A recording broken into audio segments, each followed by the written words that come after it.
好，大家好，今日咧就嚟到朗天苑一個交場啦，一個員工單位。咁啊，一個400幾尺嘅單位啦，呢個係咁啊間3間房啦。咁啊呢度就係嗰個梗房啦。咁啊呢度就係個廳間嗰個用磚牆間咗一間房啦。咁好啦，咁呢度就係洗手間後邊有一個主人房啦。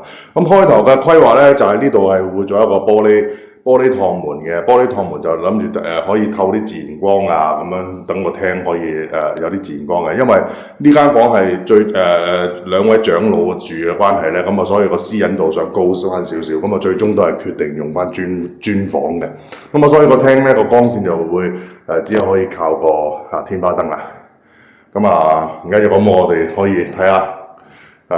今次呢間屋做咗啲乜嘢啦？咁啊，首先啦，咁啊入門口呢個位置啦，咁啊廁所呢幅牆咧就1640，咁啊做咗個電視機地櫃啦，咁啊個電視啊掛牆啦咁樣，咁啊好啦，近門口呢個位置咁都係啦，咁啊熟口熟面啦，都係佢啦，獅子櫃啦，咁啊會做翻個大少少嘅獅子位啦，咁啊呢度會做翻個玻璃層格啦，咁啊頭先講過啦，有2位長老嘅關係咧，咁啊都會。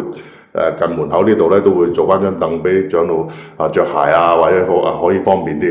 咁啊，因為戶主有養貓嘅，咁啊呢度都會預留一個地方啦就擺貓砂盤啦咁啊呢度一個大嘅直身櫃，咁可以擺啲貓糧啊或者其他儲物嘅嘢啦咁好啦，咁啊做翻少少燈帶啦做翻少少燈帶。咁啊呢啲位置做翻少少圓角啦，咁啊呢啲出門口位置都係啦。咁啊張凳下面都會可以做翻都有擺鞋啊咁樣啦，咁啊原位嘅對講機冇改噶啦。咁好啦，咁啊橫掂喺呢邊就睇咗呢邊先。咁啊個雪櫃就啱啱喺個電表箱底啦。咁啊嗱呢間屋咧就會廚房同廁所咧都會全爆重做嘅咁我哋可以睇睇。咁啊改咗個廚房門啦，我知噶啦好多人就會講啦唔合規格啊點啊咁啊明嘅咁啊做翻個通光玻璃啦，咁啊裏邊如果煲湯都可以知道啦。嗱睇到火啦，咁啊地磚牆磚全部都做翻新㗎。咁啊上面都會做翻一個大嘅曲尺吊櫃啦。咁啊下邊呢度都會做翻個玻璃架啦。咁啊呢度石英石嘅台面啦，一個大星盤啦。係啦，咁啊因應翻戶主個需求啦，咁啊做翻高低級啦，做翻高低級，下邊做翻櫃桶啦、掩門啦，咁樣啦，中間就會係磚啦，個牆磚啦，係啦，咁啊上面吊櫃啦，咁啊呢個轉角位比較難用嘅，咁啊我哋都會做翻一個咁樣開嘅。咁啊門啦，咁啊攞呢度嘅嘢嘅時候就一目了然就全部睇到晒啦。咁啊閂嘅時候咧都會有翻個次序啦。咁啊呢隻閂先，全部有壓膠，呢啲最基本嘅，係啦咁樣啦。好，咁啊到洗手間啦，洗手間都係好似頭先所講嘅全包啦。咁啊但係就冇改細門口嘅，都係用翻 PD 門啦，簡單少少。咁啊一燙一掩搞掂。咁啊好啊牆磚地磚全部拆咗重做，做翻個大鏡箱，如果話有啲話想件鏡嗰度做少少燈呢啲好簡單，呢啲基本都可以做得到噶啦。咁啊牆磚啦，咁啊呢度做翻個面盤啦，係啦，咁啊呢個就做翻仿石啦，做翻圓角啦，咁鵝蛋盤啦，係啦，咁啊呢個浴屏咧就會做翻個鑽石形。磚石型個浴屏，係啦，咁啊點開咧？咁啊都係啦，咁啊呢兩個呢兩邊咧都係梗位嚟嘅，咁啊開呢度，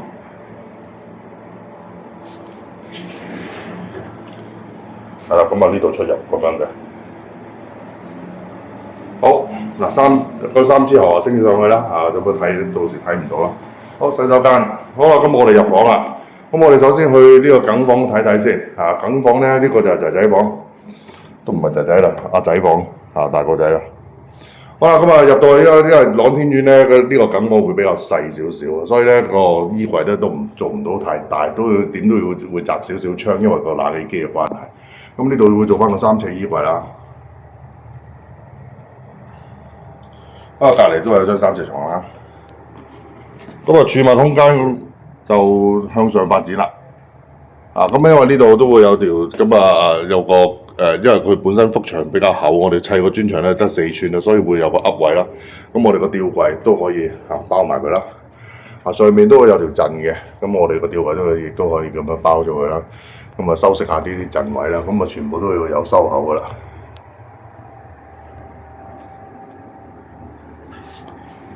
係啦，阿仔房啦呢度。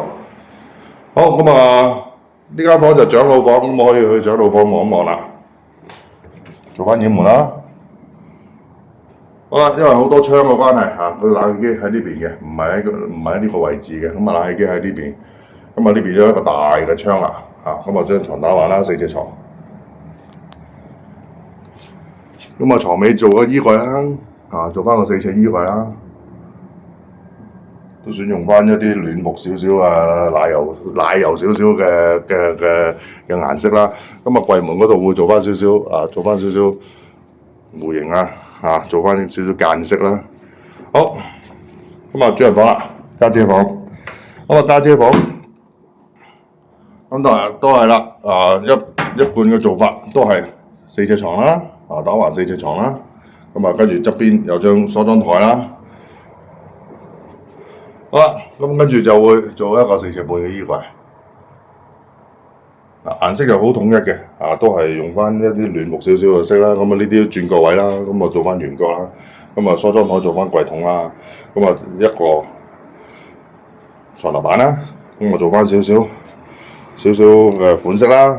唔好淨係得一塊板啦。簡單，因為呢間屋嘅戶主咧，佢哋都係偏向簡單為主嘅，係啦。好，主人房搞掂。好，今日介紹嘅暫時係咁多先。如果再有員工單位咧，就再帶大家去睇下。好，繼續留意我哋嘅 channel，多謝晒，拜拜。